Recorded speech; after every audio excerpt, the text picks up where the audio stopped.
I knew we'd won. And I'm never optimistic like this with court cases. I've been in too many where the jury or the decision has gone the wrong way. But I knew we'd won. Do you think this is the last cry of the kind of trans misogyny? These misogynists have not changed their minds one bit. None of them thought that trans women were women or trans men are men. Everyone knows that's not true. They've wanted to call us particular words and stop us from getting a bit above our station, and they couldn't because that wasn't cool. But they can now. Well, at least they could. This is the beginning of the end.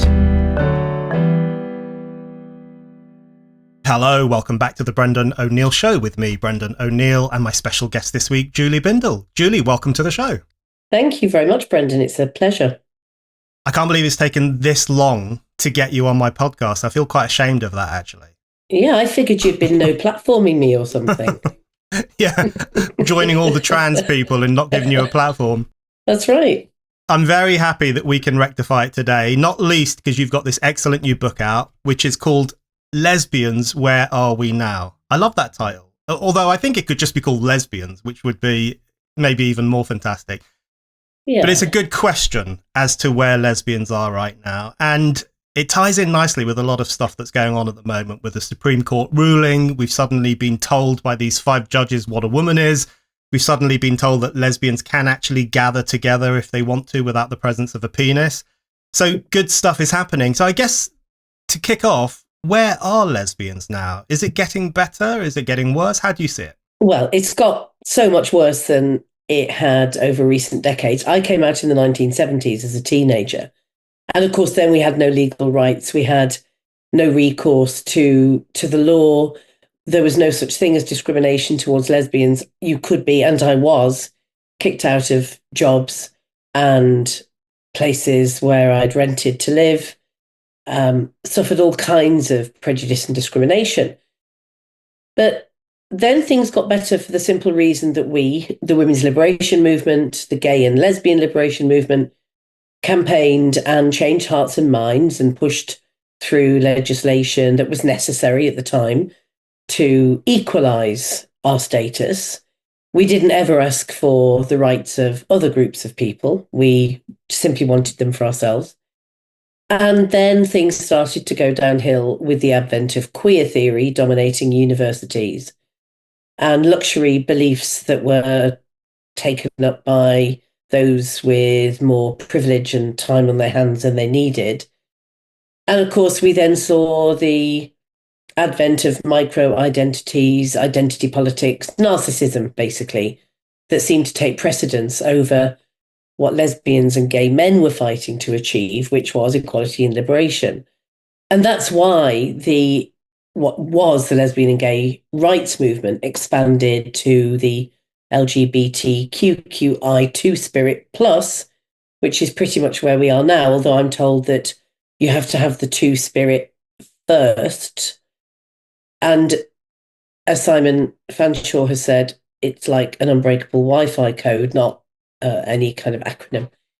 And so where we've ended up is bottom of the pile amongst those that, when you get south of the B, of the bisexual, is mainly heterosexuals, including a lot of heterosexual kinkster men who consider themselves to be part of a rainbow coalition and part of some kind of oppressed rainbow, which is nonsense. So lesbians are at the bottom of the heap. We have needed to fight back against this tidal wave of misogyny that comes thick and fast at us, even more so sometimes than it does other women. And we needed an amicable divorce from the rest of the acronym. Gay men have largely understood this. The others don't understand the thing because they're just queer idiots with interesting hair colours.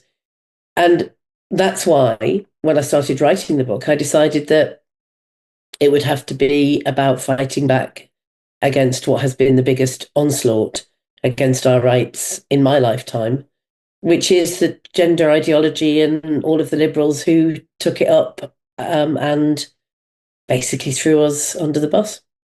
Yeah, I want to really dig into that because, you know, if I look back 15 or 20 years ago, I wouldn't have had on my bingo card that we would go through this period of extreme homophobia.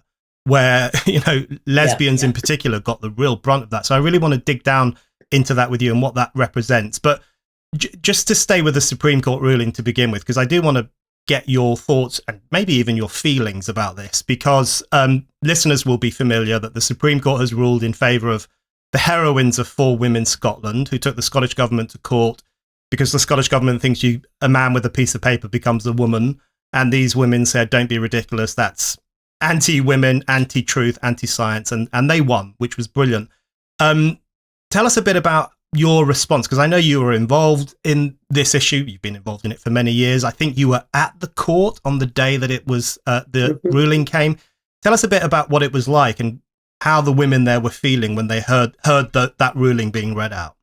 Well, to go back a little bit to the time when the case was argued, I was in court then, because the Lesbian Project that I founded with Kathleen Stock, in order to address the terrible things that were happening to lesbians, at best the marginalisation compared to other so-called oppressed minorities, we were interveners in the case, along with Scottish Lesbians and LGB Alliance, because we needed to make it clear to the court that what we were seeing, if they took the wrong decision, in other words, that a man with a piece of paper can be legally a woman, therefore a lesbian, if he's a straight man, was the eradication of our sexual orientation.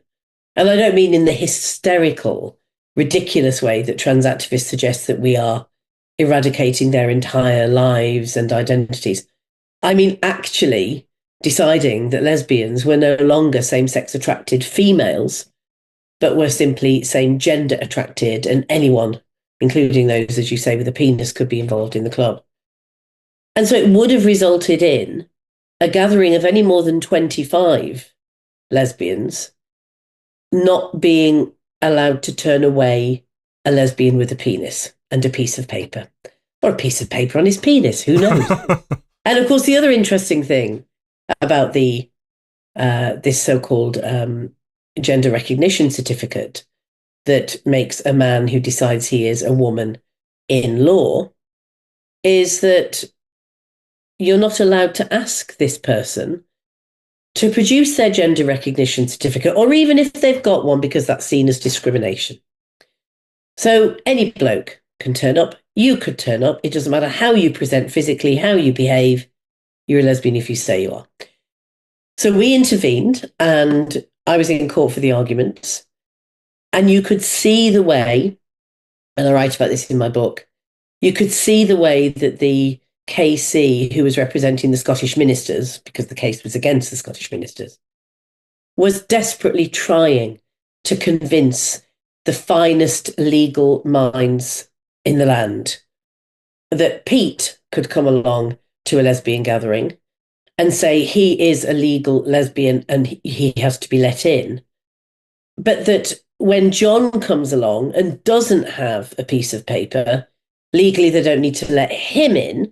These are 2 identical twins, and you're not allowed to ask about the piece of paper. So she was using phrases to the judges such as, when the trans woman becomes the sex of their acquired gender, and kept tripping over herself because, of course, that phrase has no meaning whatsoever.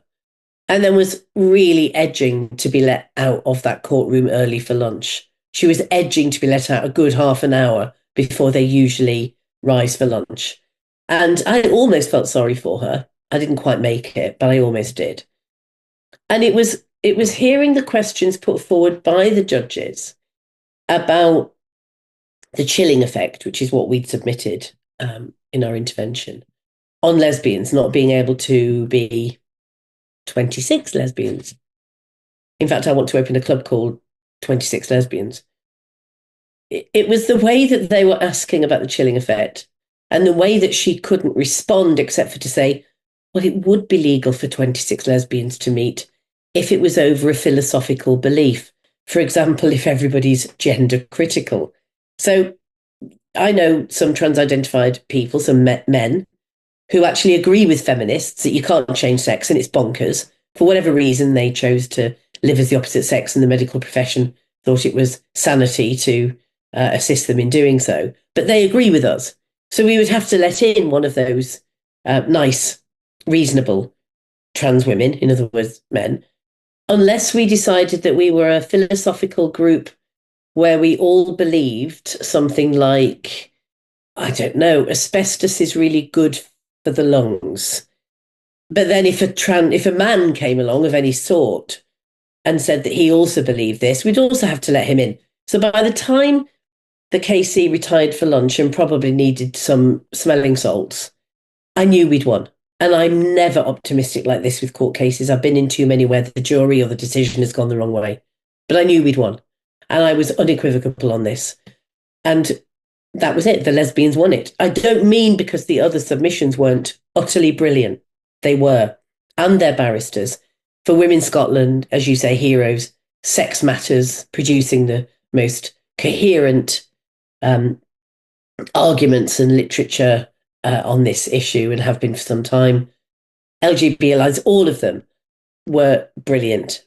But I knew it would be the lesbian argument that would win it because that's where it's the starkest, most bonkers, Orwellian, swivel-headed madness.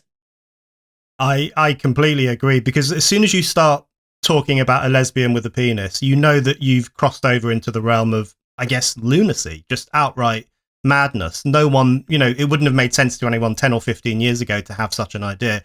But just on the case, I think the ruling is brilliant. I mean, it's kind of like For Women Scotland won on every point. I mean, the judges did not hedge their bets, but yes. So it was a very clear ruling. But at the same time, are you sad that we needed the Supreme Court to tell us what a woman is and what a lesbian is? I mean, how did we get to that situation? To be honest, I'm very angry. I mean, very angry. So the day that the ruling came in, obviously, although I was confident, it was a relief. Yeah. We were elated. I was so thrilled for those women who are awaiting tribunals or court cases of whatever type, or who are at risk of losing their jobs, who are being questioned at the moment by human resources people. And I've long said, someday there'll be something terrible will happen to a human resource office and there'll be no witnesses. But anyway, these people that seem to be leading the charge when it comes to universities and big corporations, I was so relieved for those women that are in fear of losing their jobs. And also women such as Sarah Summers, who's taking Rape Crisis in Brighton, of course, trans Tinseltown, to task over her being effectively kicked out of a sexual assault service because she questioned the fact that there were men in there. But then soon afterwards, there was lots of drinking and celebration that I couldn't take part in because I had to do 2 podcasts and write 3 articles. But I did in the evening. I went and saw all of the others. We had, a couple of drinks and shook each other's hands and hugged and kissed. And then the very next day, I was full of rage. And then actually quite depressed, I have to say. Quite low, what's the point? For me, this has been 21 years of just being no platformed and called a bigot and a Nazi and being physically attacked and having to argue with wazzocks in universities when they would block me from doing what I was there to do, unpaid, talks about feminism and male violence. All those wasted years for all those women who did lose their jobs, all those women and some men whose name we will never know, who have been kicked out of friendship groups and God knows what else. The toll has been terrible. And the thing that depressed me was the kids. It was the fact that young people, and obviously in recent years it's been young, in the main, same-sex attracted girls, many of whom are autistic, many of whom are suffering trauma through kind of stuff that unfortunately happens to girls. And they have been put on hormones, puberty blockers, hormones. Some of them have had double mastectomies. Many of them have been estranged from their families and their support network. They'll all regret it in the future, and I can say that unequivocally. I made a podcast series, Julie in Genderland, where I interviewed loads of parents, all of them from, whichever side of the sort of left and right you want to go, all of them decent, none of them homophobic, all of them concerned out of care and love for their children, all of whom were desperate to stop their children being transed, some of whom succeeded, most of whom failed before damage had been done, all of whom had been told they were bigots and they'd lose their children if they didn't affirm. They're the ones that I felt really depressed on behalf of. How the hell the liberal masses could support this insidious gay conversion therapy, I do not know. I mean, when you describe it like that, it's just extraordinary. I mean, it's got to be one of the most destructive movements of modern times, yes, where you yes, have, yes. It's like the lobotomy of the modern era, but in some ways even worse, because you have these young people who might have autism or might just be lesbians or might just be gay kids, whatever, and they're being put on this conveyor belt of drugging and mutilation and a life of loneliness often. I mean, it is just unspeakably awful. Just to tie it in with some of the themes in your book, and I want to ask you some questions about the book, of course. Would you say that what you've experienced, as you say, over the past 21 years, where you've been trying to, often completely on your own, certainly to begin with, you've been making the case that the trans ideology is misogynistic and has a destructive impact on women and lesbians' rights. Do you think this period that you've been through and lots of other people have been through is the worst attack on lesbian rights of your lifetime? Because your book really does a stand-up job of documenting the oppression of lesbians, the discrimination against them, the victories they've won over the past 50 years, the transformations that have taken place, and then this extraordinary backlash. Is this the worst period of it, do you think, that you've lived through? By a wide margin. And bearing in mind, and I'm not the bravest feminist I know, there are many women out there that leave me open-mouthed at what they have been willing to take on and go through. There are extraordinary women, I mean, in countries around the world where we can't even imagine daily life. But I have stood up against misogynistic bullies. I have stood up against threats of violence and really quite nasty groups of men. But the only time that I've ever capitulated through being bullied, through fear, through being worn down, being actually quite traumatized by it now that I look back, was against a horrible trans activist called Paris Lees. And I write about this in the book. I was the one that made an approach to say, look, can't we build bridges? And we were both working for the same media company. And I just made an approach. I've been trying to talk to other trans activists, and before the trans elders decided this was not a good move, because actually once we got in a room together, even if we would never agree, at least it was before no debate, we could actually have the discussion about how this was harmful for women's rights and how they shouldn't be encroaching on our rights, but we, of course, would respect the way that they wish to live. These were the good old days, right? Before 2015. But I made a huge mistake in talking to Paris Lees, and I just caved in. I caved in a way that I would never have caved in any other circumstances with any other man who was bullying. I would have probably punched him in the face, quite frankly. But in order to get out of that room and to get away from, I think, what had really become too much at that stage, it was back in 2012, I just agreed. Yeah, of course men can be lesbians if they're in a relationship together. I just went along with it, left the room, and just thought, I'll never, ever do this again. And I never did. I never, ever sat down and had a conversation with an opponent on this. And yet, and after that, I was arguing on TV in Northern Ireland about equal marriage, about gay rights, lesbian rights, with men and women who told us that we should have been drowned at birth. And talking about equal marriage, like marrying your vacuum cleaner, which, I mean, is both funny and deeply offensive. But so that was a personal story about how I know, from my point of view, how insidious and vile and misogynistic this movement is, because I did capitulate that one time.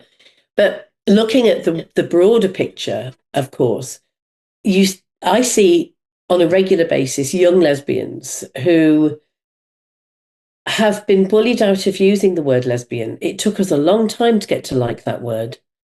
When I came out in my teens, it was the worst word on the planet. It was horrific. We would use any word but that. We would say bisexual, we would say gay, or we wouldn't use terms at all.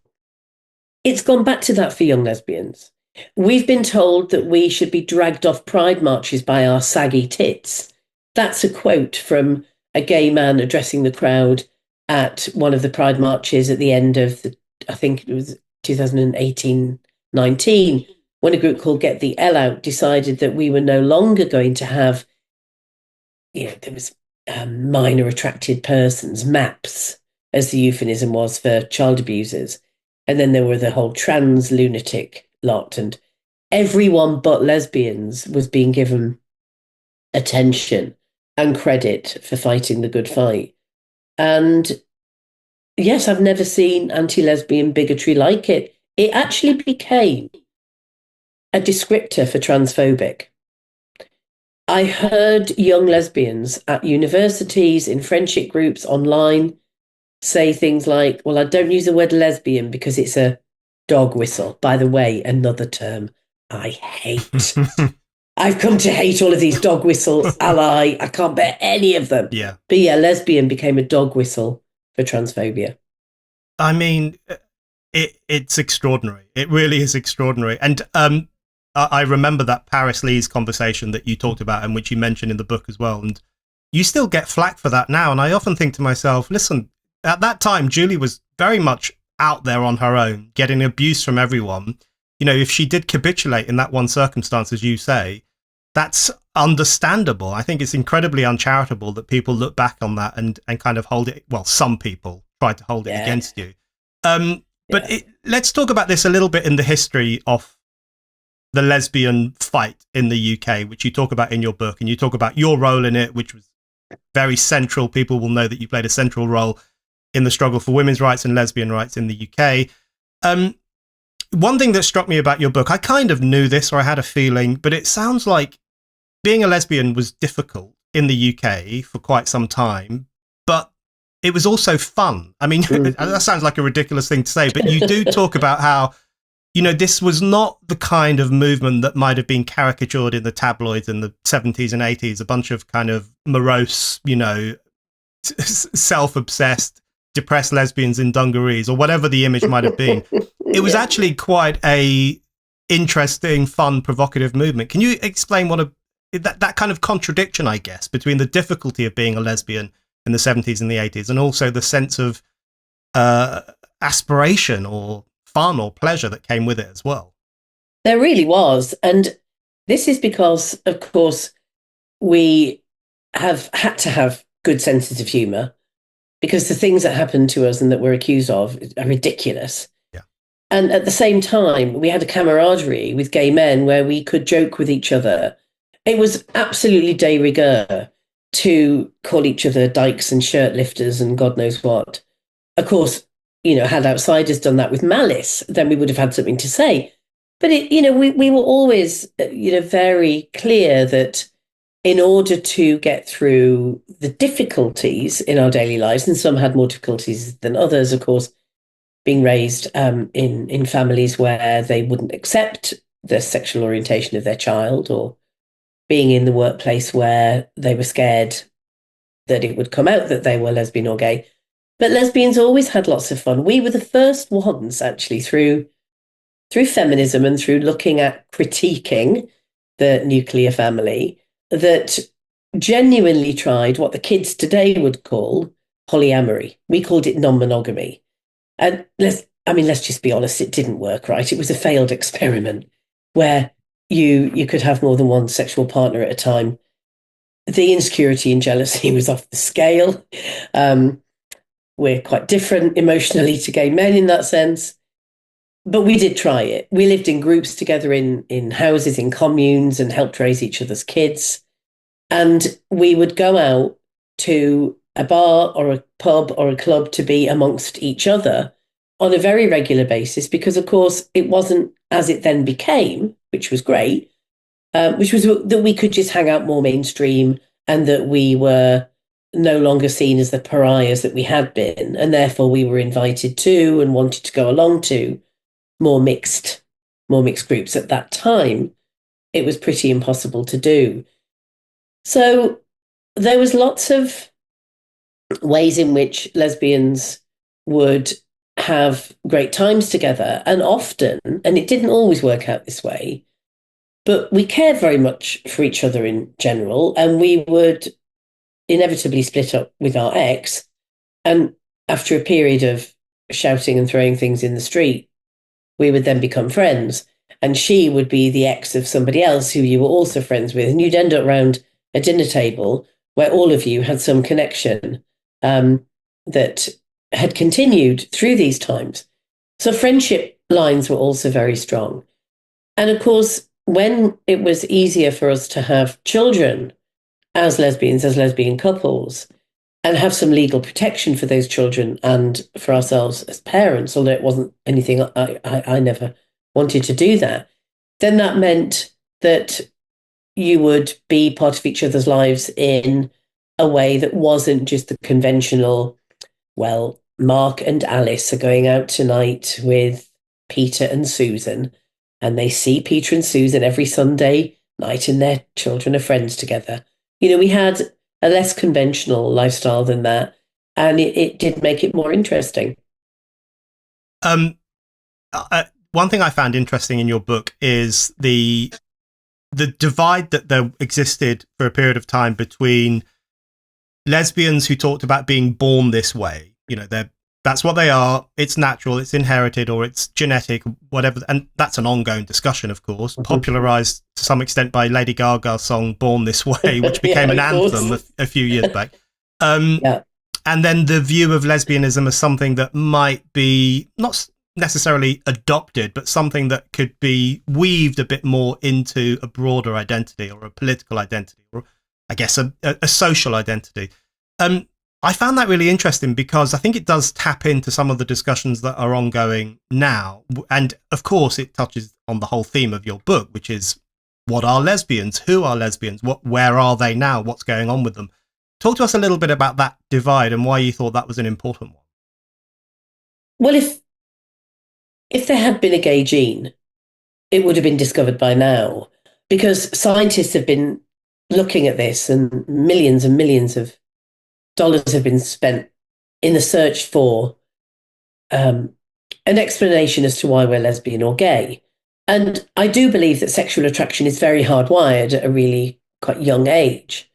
And I'm 100% against actual conversion therapy. In fact, I've done it as an undercover journalist, and it's terrible. And the reason that many gay men adopt this, well, we're born that way, we can't help it, is as an argument against conversion therapy. I think conversion therapy is immoral. I think it's cruel and vindictive and unnecessary. And I think they're the only arguments that we need when we're saying that we shouldn't be sent to a therapist to be talked out of our sexual attraction. On the other hand, I also don't think that I've never known personally a lesbian who is not sexually attracted and emotionally attracted to women, but who decides that she's going to come out as a lesbian anyway. But she may be very political about it. So there may well be, and I have met these women who know that they're attracted sexually and emotionally, could fall in love with another woman, hasn't had a sexual relationship with the woman for whatever reason, will proudly refer to herself as a lesbian because she's proud of being part of that tribe, which is quite a challenge to patriarchal orthodoxy. We're the only sexual orientation that rejects male sexuality, for example. And we're not lesbians because of that.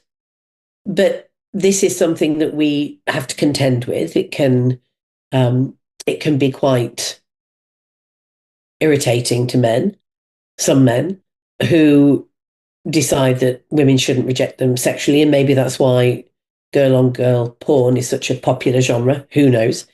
But I do think that the born this way argument, in order to say we deserve our rights because we can't help it, you should tolerate us because we're just like redheads, we can't help it, is actually quite offensive.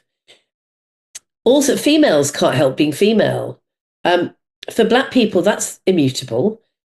But that argument hasn't helped them in fighting against prejudice. So I'd like to leave that argument alone because I find it quite cowardly and a little bit pathetic. And instead just say, yeah, of course it's great being a lesbian. I'm proud of being a lesbian. I used to be asked all the time in my youth, if you could take a pill to make you straight, would you? And at that time, I probably said I would because I was being asked in a bullying, threatening fashion. But my God, no, I wouldn't. I love being a lesbian. But that doesn't mean to say I've chosen it despite not being attracted to other women. Of course I am. Of course that's why I'm a lesbian. So I just think we should get a bit more pride back in how we talk about ourselves and our orientation. And I do think that there is a big divide between the way that gay men and lesbians fought, for example, against Section 28. The lesbians were demanding rights, doing great stunts like abseiling down the House of Lords and tying themselves to Sue Lawley's chair at the BBC and all of those brilliant direct actions. I was involved in one at the Ideal Home exhibition in London. Compared to gay men who really were doing this, poor me, I'm a victim, we can't help it, just be nice to us, we want to be the same as you, we wish we were. I'm glad I'm not. Yeah, that's all you need to say in terms of, defending yourself and your group. You just need to say, whatever, this is what we are, take it or leave it. It's interesting there's a brilliant subheading in the book, which is the diminishing hideousness of lesbians. And you talk about how the fortunes of lesbians have changed in public discussion, I guess. And I did want to ask you about the double-edged nature of that. So you talk about how for a long period in the 20th century, lesbians were presented as ugly. You use the word unfuckable, and it was, you say that it was very often a warning to heterosexual women, stay away from these women or you'll end up an ugly old frump like them. That was the lesbian approach. That was the approach to lesbians for a long time. Their fortunes changed, as you say, the hideousness diminished, and I guess we found ourselves propelled into an era in which a kind of exoticness attached itself to being a lesbian. So you mentioned there lesbian porn, which is scarily popular, I guess, on the internet. We also have lesbian chic. That's been going around for some time. I think the most recent example of it was Charlie XCX and Billie Eilish, their song about underpants or whatever. Yeah. Lots of lesbian undertones and overtones. What have you made of that? So lesbians have gone from being, if you'll excuse my language, unfuckable to fuckable. But is that a victory? What's happening there? Well, lesbian chic had its moment back in, I think it was the early 90s, when there was the infamous cover of, oh gosh, it wasn't Vogue, and I don't remember the magazine, and I should, with KD Lang in a chair having a pseudo shave by Cindy Crawford. Yeah. Vanity That's Fair. Right. That's right, Vanity Fair. And it was a great moment for it was tongue in cheek for lots of lesbians who felt that they didn't see any good representation or role models. And there was no fun about lesbians or lesbianism at all. It was all either sleazy or completely condemnatory. That's great. But it never lasts. It didn't last. And lesbians haven't really had our moment, to be honest. We've never really properly been in vogue. And I'm very happy with that because I just want the bullying and the accusations of bigotry to stop.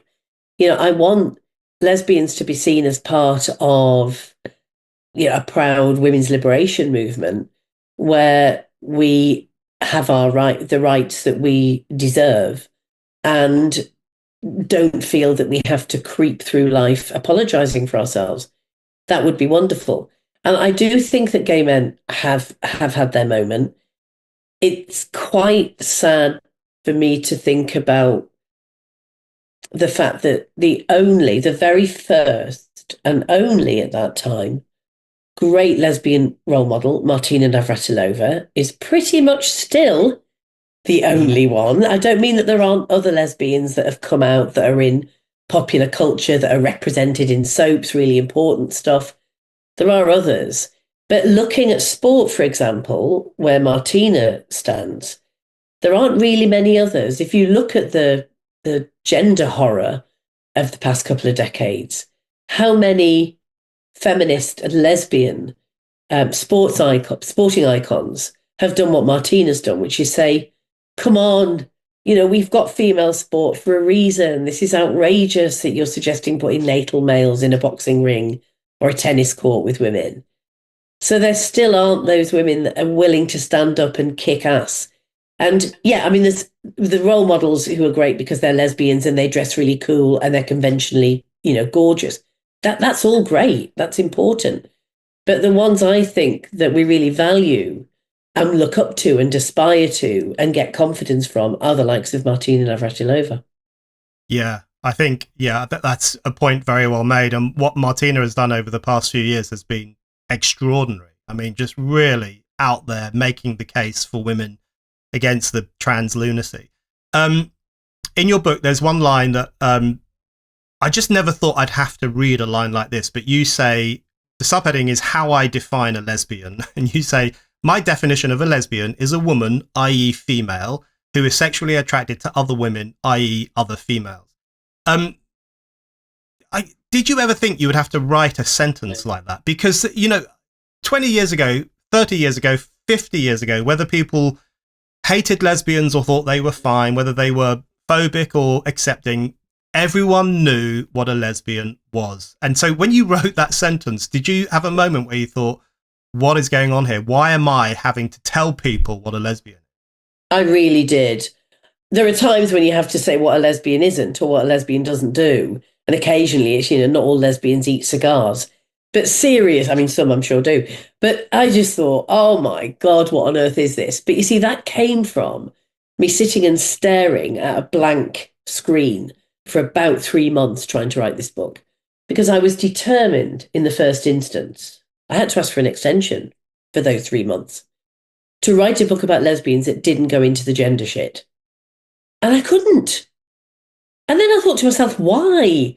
Why would I even think I could at this moment in time write a book about lesbians that doesn't go into the gender shit? What am I going to do? Lesbian fashion in the northeast of England? A 62-year-old woman's take. I mean, it had to be about the biggest threat to our lives, liberty, liberation, and well-being that we've ever faced.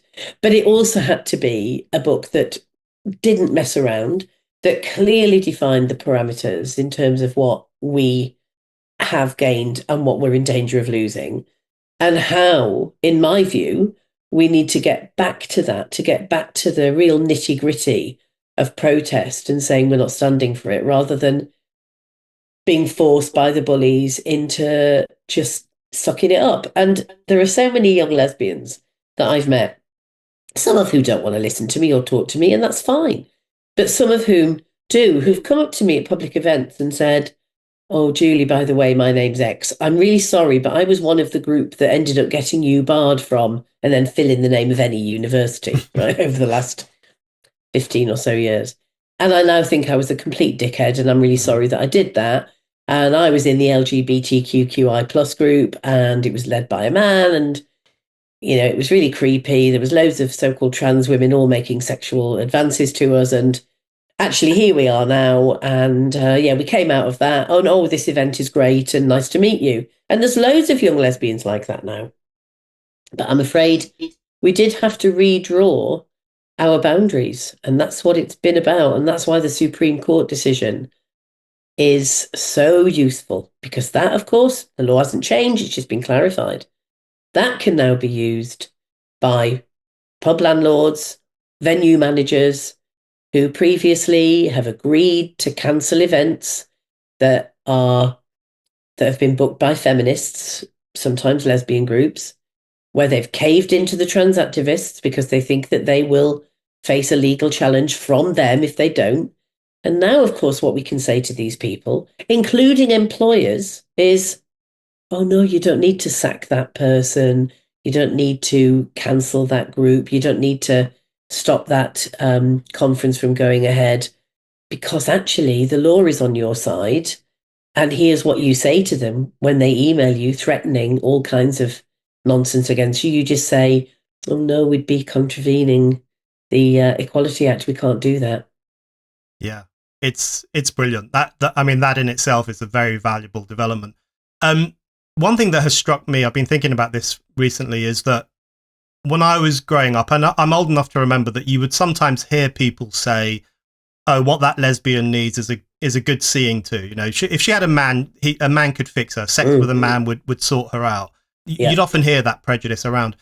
And now you hear that again with the trans ideology, because although in some ways it's even more insidious now, because what people now say to young lesbians in particular is that if you don't sleep with this trans woman, i.e. man, then you're a bigot. Stonewall even likens it to a form of sexual racism. You're something pathologically wrong with you. Why won't you sleep with this woman, i.e. man? So there's a real commonality there, isn't there, in terms of the bigotry and pressure that is put on lesbians to stop being lesbians, essentially. You're right. It's a new and insidious, even more insidious form of misogyny and anti-lesbianism. Recently, I was away in Southeast Europe in a village working. Let's just say that the attitudes there towards women in this particular place were a little bit backward.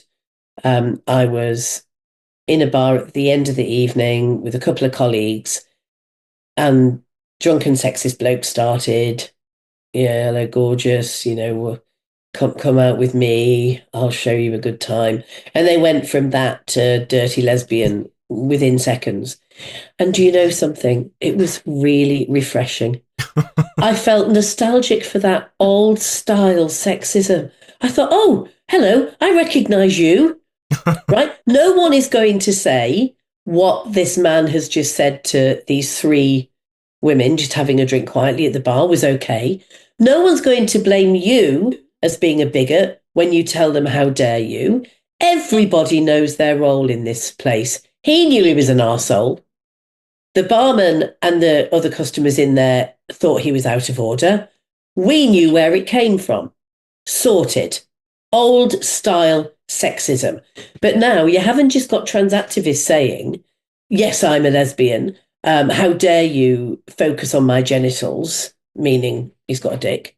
And the likes of Owen Jones and others, just absolute hideous men, including Billy Bragg, who dares to dictate to women and to lesbians as to who we should accept in our dating pool.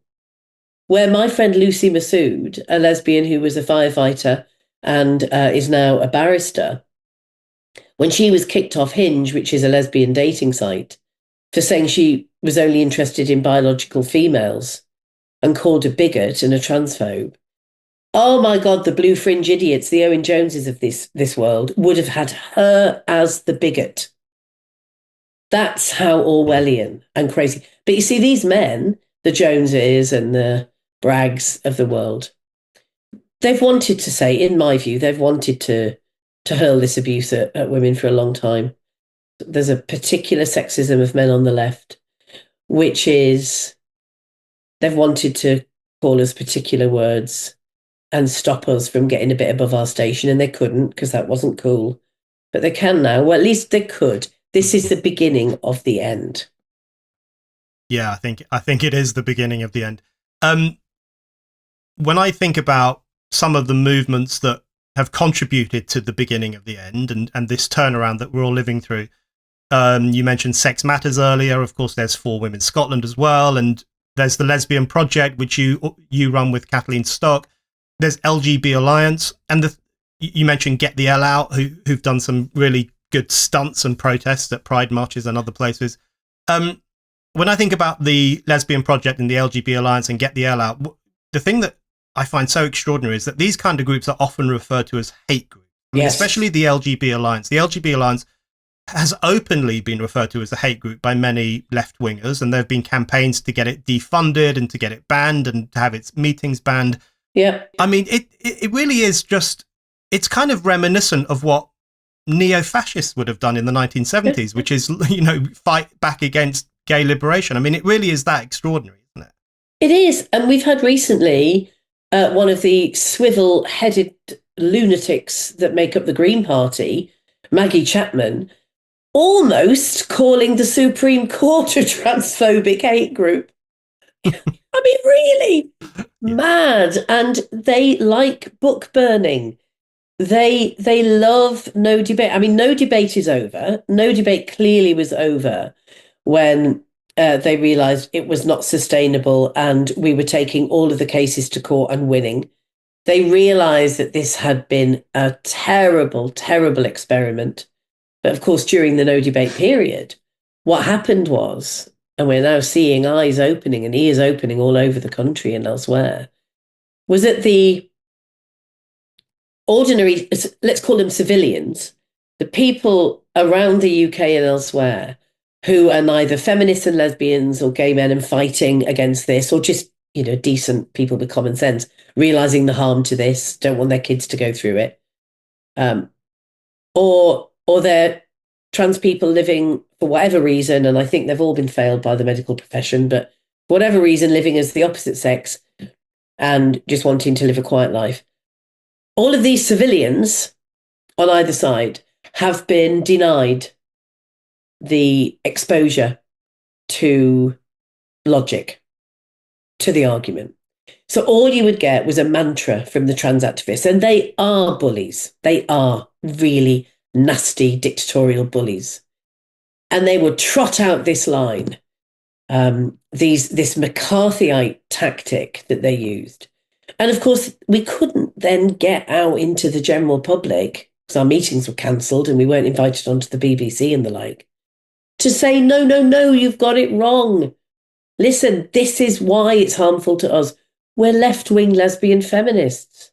We're not actual fascists and Nazis and bigots.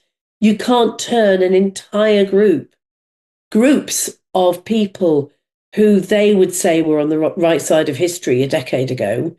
All of a sudden, we've become right-wing Trump supporters who want to strip the rights of women to reproductive rights. It's none of it was logical, but no debate helped them in that way. It really did.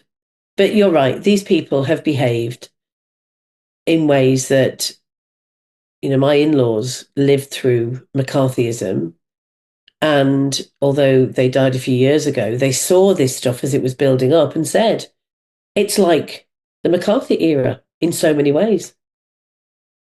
I wanted to ask you how you think the trans ideology and its impact on lesbians and its impact on women and children as well, how does that interplay with other left-wing, kind of woke left obsessions? For example, they are often pro-prostitution, they love porn, or they celebrate porn, they celebrate OnlyFans. They think these are very kind of assertive ways of earning a living, and it's wonderful for women to be able to express their sexuality and make money. I mean, these are the arguments they make.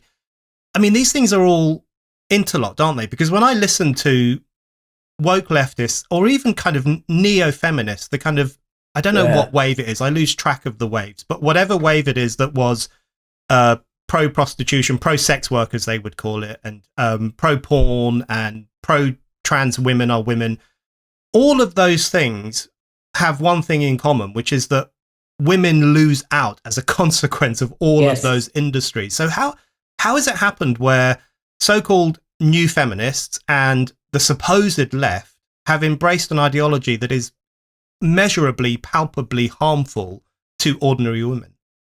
Well, let's look at the tick box, shall we? The tick box list that they will support. So trans women are women always leads to sex workers' work, always leads to surrogacy as a human right for infertile people. What they mean is gay men. Gay men aren't infertile, gay men are men. So it becomes a human right. Now, the sex trade and the surrogacy trade are both big business, right? We're talking about billions and billions of dollars off the backs of the most desperate, disenfranchised women. With the surrogacy trade, we're also talking about babies being commercialized and commodified and the effect on them, which we're starting to hear about because now they're, some of them have become adults and are speaking out. How can the left support industries that are in many ways more grotesque and exploitative than the tobacco industry? How can they hook themselves up with the worst excesses of capitalism as meets uber patriarchy and say they're on the left? And how can they possibly also start, mind you, I mean, most of them don't know a thing about this topic, but how can they also take the position that Hamas are freedom fighters? It doesn't matter what position you take, and I'm deeply critical of the Israeli government, always have been, but how can anyone decide that because Israel has conducted itself like X, that Hamas is suddenly made up of left-wing freedom fighters and incidentally didn't commit the crimes that they're supposed to have committed on October the 7th? Why do they have to have black and white, good versus bad, in a childish, extremely childlike, naive, and deeply offensive way? And so with the sex work nonsense, they think that this is about empowerment for women. Well, I've only ever heard the word empowerment used to describe anything horrible that happens to women and girls. I've never heard anyone say to a man, go on then, Mike, why don't you go and play some golf? It'll be empowering for you. I mean, it's only ever used in that way to excuse horrible things. Same with surrogacy. Well, what about these poor infertile women? And the women love being pregnant, it's good for them. Just tell the truth. You're supporting vile, grotesque, capitalistic industries, and you have defied every leftist and liberal principle that you pretend to hold dear. The left has betrayed women. Full stop, end of. I won't go to the right because I don't consider them of the left. I think they're scumbags to support the stuff that they have, which affects women who are cleaners in corporations where they're terrified of opening their mouths about seeing a man with a stiffy in the toilets in case she loses her job. So they are grotesque in their betrayal of working class principles, and they are not, in my view, of the left, and they should never be able to use that descriptor for themselves ever again. Yeah, very well put. And surrogacy is actually one of the issues on which your writing changed my mind. I mean, I was always iffy about surrogacy, but I wasn't clear what side I came down on, and the stuff that you've been writing over the years has made an impact on how I think about it. And I think what you've said there is absolutely right. Yeah, my view is that if you support, the mutilation of young lesbians and the hiring out of women's bodies to rich men, and if you celebrate prostitution as a good thing when we all know that it's incredibly harmful to the desperate women who sometimes feel they have to do it, if you support all those things, you can't call yourself progressive. There's, that word loses all meaning if you're using it to cover up activities like that. But I just have a couple more questions for you, Julie. The first one is on the fallout from the Supreme Court ruling and the protests that we've seen, which I must say I found them quite hilarious. Hilarious and terrifying at the same time. P for me, hashtag. Yeah, P how to for get me. The public on side. P for me. Exactly. Sorry. And in St. Peter's Square in Manchester, there was a placard saying, I'll pee anywhere I want. This is the place where working class people once gathered for the right to vote. And now you have middle class men gathering for the right to piss in the women's toilet. I mean, what a turnaround. Right. But what about, what do you think that tells us? Do you think this is the last cry of the kind of trans misogyny? Or do you think it's proof that they're going to rearm morally and come back? How do you feel it's going to play out? Well, these misogynists have not changed their minds one bit. None of them thought that trans women were women or trans men are men. Everyone knows that's not true, including the most hardened trans activists. But what they thought was they could take women's rights and do what they wished with them. And we have shown over and over again that they're not going to be allowed to do so. And I said something at my book launch last week about we need to make a film of this. What will it be called? 4 tribunals and a court decision. Because it is, we've gone on and on and on saying, we are not having this. You're not having these rights. You're just not. And of course they'll cry and scream and spill their juice over their bibs. Of course they will. But we've put up with men sobbing like this before because they haven't got their own way. We unfortunately have to deal with a lot of very spoilt, just hideously posh women, including some in the Houses of Parliament, who are bleating on about bigotry and poor trans women not, feeling scared in men's prisons or men's toilets, without a care or concern for those of us that are the really at risk. Because, of course, they've never had to concern themselves with it because they are upper middle class twats. And so they have choices in life that other women don't. So that this isn't the end, but it is the beginning of the end. But what has shifted and what needs to shift much further, but we're getting there, is, as I said earlier, the liberal masses defending them, staying silent on this, thinking they're on the right side of history, going along with it because they're too cowardly or too ignorant or too lazy to think about what this so-called culture war, which it never was, is really about. Once the liberal masses stop giving them carte blanche to do whatever they want to do and withdraw that benign or implicit support, then they will have a lot less power and a lot less kudos than they have. So there's no going back for them now. It's like Stonewall. Stonewall will fall. We will see the end of Stonewall. The rot set in a long time ago, and there's no way to save it anymore. And I do believe that some institutions and big organisations need to be metaphorically burned to the ground and built back up in a different form. And I include universities in this. I think some of them are just too far gone. But we are getting to the end of it. And we have shown the world, apparently, Turf Island, we're an inspiration around the world. We've shown them that there is a way forward and that, thankfully, we are an example of never giving up. Yeah, I really agree. And I'm always quite optimistic about the future. And I'm pretty certain that in the future, people will look back on Turf Island as one of the most important movements for women's rights ever. I mean, I'm sure when the suffragettes were around, people looked down their noses at them as well. And history has recorded things slightly differently. Okay, my last question for you, Julie, which kind of pertains to that to a certain extent.